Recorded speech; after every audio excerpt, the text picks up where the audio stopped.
Kita mengenal berbagai macam jenis jeruk. Salah satunya mungkin yang sudah familiar dengan para pemirsa sekalian adalah jeruk lemon.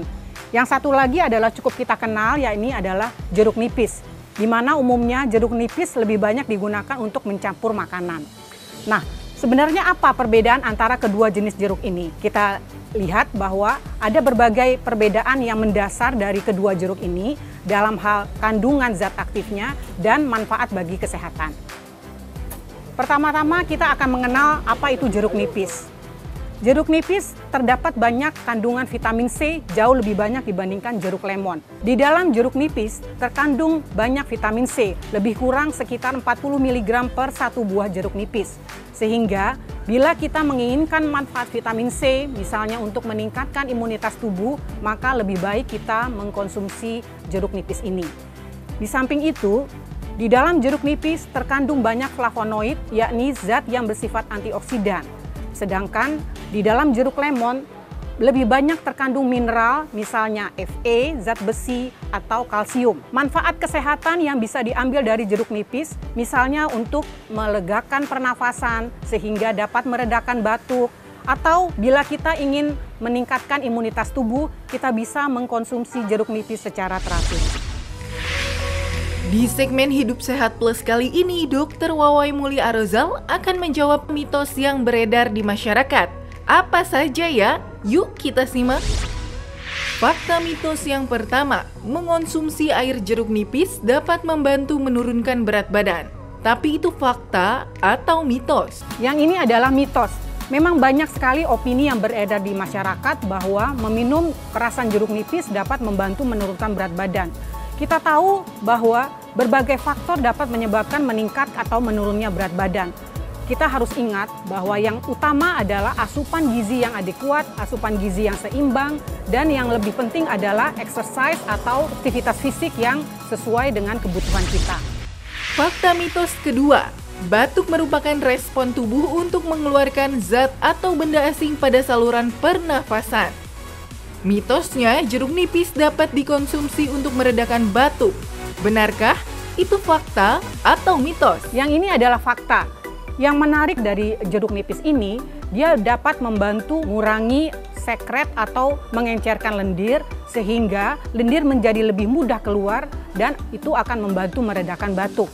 Hal lain yang bermanfaat dari jeruk nipis ini, di mana peradangan yang biasanya diikuti dengan batuk, terjadi biasanya di daerah tenggorokan, dapat diredakan dengan meminum secara teratur perasan jeruk nipis ini.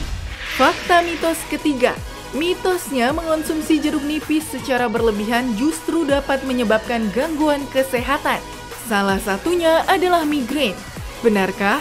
Yuk tanya lagi sama Dr. Wawa, itu fakta atau mitos? Ini adalah fakta. Konsumsi jeruk nipis yang berlebihan dapat memicu atau mencetuskan serangan migrain atau sakit kepala sebelah. Beberapa pasien yang menderita migrain, dia akan terpicu serangannya bila mencium suatu bau yang khas yang terdapat di dalam jeruk nipis. Di samping itu, jeruk nipis juga mengandung zat yang namanya tiramin, suatu asam amino yang juga dapat mencetuskan serangan migrain. Jadi harus hati-hati dalam hal mengkonsumsi jeruk nipis, terutama bagi pasien yang menderita migrain, karena konsumsi yang berlebihan justru akan mencetuskan serangan migrain itu berulang kembali. Di masa pandemi, imunitas tubuh yang baik adalah salah satu kunci dalam menangkal beragam virus berbahaya. Fakta mitos keempat, mitosnya lemon baik dikonsumsi untuk meningkatkan imunitas tubuh. Itu fakta atau mitos? Yang ini adalah mitos. Meskipun di dalam jeruk lemon terkandung cukup banyak vitamin C, tetapi tentunya itu tidak cukup untuk menjaga imunitas tubuh kita. Hal yang paling penting dalam menjaga imunitas tubuh kita adalah asupan gizi yang adekuat, istirahat yang cukup, hindari stres, dan juga aktivitas fisik yang sesuai. Fakta mitos kelima, mitosnya mengonsumsi lemon berlebih dapat menyebabkan kerusakan pada gigi. Benarkah? Yuk tanya lagi sama Dr. Wawai Muli, itu fakta atau mitos? Ini juga suatu fakta. Kita tahu bahwa jeruk nipis bersifat asam dan ini bersifat erosif. Ini dapat mengganggu lapisan email di daerah gigi. Sehingga pada saat kita mengkonsumsi jeruk nipis, pastikan setelahnya kita bisa bilasnya dengan air putih sehingga tidak terlalu lama kontak antara jeruk nipis dengan gigi kita. Bagaimana pemirsa, sudah jelaskan mana yang fakta dan mana yang mitos dari lemon dan jeruk nipis? Lalu bagaimana cara mengonsumsi jeruk nipis serta lemon? Walaupun manfaatnya untuk menjaga kesehatan tidak diragukan lagi, namun tidak semua orang bisa mengonsumsinya, terutama orang dengan gangguan kesehatan tertentu. Lantas, siapa saja yang tidak dianjurkan mengonsumsinya? Simak tips berikut ini. Meskipun kandungan vitamin C yang terdapat di dalam jeruk lemon lebih sedikit, tetapi dia memiliki kandungan mineral yang lebih besar. Misalnya adalah zat besi. Zat besi diperlukan dalam keadaan kita menderita anemia, karena besi merupakan salah satu komponen mineral yang penting dalam mentransport oksigen melalui darah. Pada penderita dengan anemia, disarankan lebih banyak menggunakan jeruk lemon. Dalam hal misalnya dicampurkan dalam selada atau dicampurkan di dalam bahan makanan yang lain. Di samping itu, jeruk lemon juga mengandung banyak kalsium. Artinya pada penderita dengan gangguan tekanan darah tinggi, baik sekali mengkonsumsi jeruk lemon karena dia mengandung banyak kalsium yang dapat membantu meningkatkan diuresis dalam tubuh kita sehingga membantu menurunkan tekanan darah. Cara paling mudah dalam mengkonsumsi jeruk lemon adalah kita bisa mengiris lemon tersebut, kira-kira seperti ini. Kemudian memeras irisan jeruk lemon tersebut, dicampur dengan air sampai habis, kira-kira lebih kurang setengah atau 1 buah jeruk lemon.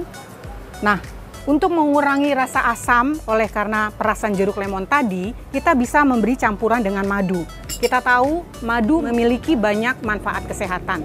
Jadi untuk memberi efek manis pada perasan jeruk lemon ini, kita dapat memberikan campuran madu. Jadi jangan diberikan gula karena pada orang-orang dengan gangguan gula darah itu tentu akan berefek negatif. Jadi untuk lebih kurang 100 ml air putih, kemudian kita bisa campur dengan 1 butir jeruk lemon, diperas airnya, kemudian bisa ditambah dengan lebih kurang 1 sendok makan madu untuk memperoleh rasa yang enak, rasa yang manis. Di samping kita tahu bahwa madu memiliki efek yang positif bagi kesehatan. Cara lain dalam mengkonsumsi jeruk lemon adalah kita bisa mencampur dalam teh. Lebih kurang biasanya kita menggunakan teh celup. Kemudian kita bisa menambah aroma jeruk lemon dengan menggunakan perasan jeruk lemon tadi. Ya, kira-kira demikian kita peras dan kita campurkan dalam teh yang kita buat tadi. Pada orang-orang yang kurang tahan terhadap aroma jeruk lemon ini, biasanya kita bisa menggunakan teh, kemudian diberi perasan jeruk lemon tadi. Ini bisa mengurangi rasa mual atau enek oleh karena aroma jeruk lemon tadi. Untuk jeruk nipis, umumnya kita menggunakan jeruk nipis untuk campuran berbagai makanan. Misalnya kita bisa campurkan di dalam ikan atau dicampur dengan berbagai sayuran. Untuk tujuan pengobatan, secara sederhana kita bisa menggunakan jeruk nipis ini hanya perasannya saja. Jadi kita bisa mengiris jeruk nipis tersebut, kemudian kita ambil sendok, lalu kita menggunakan perasan jeruk nipis seperti ini secara sederhana. Tentunya kita buang bijinya dan langsung kita minum. Dengan tujuan biasanya untuk meredakan gejala batuk.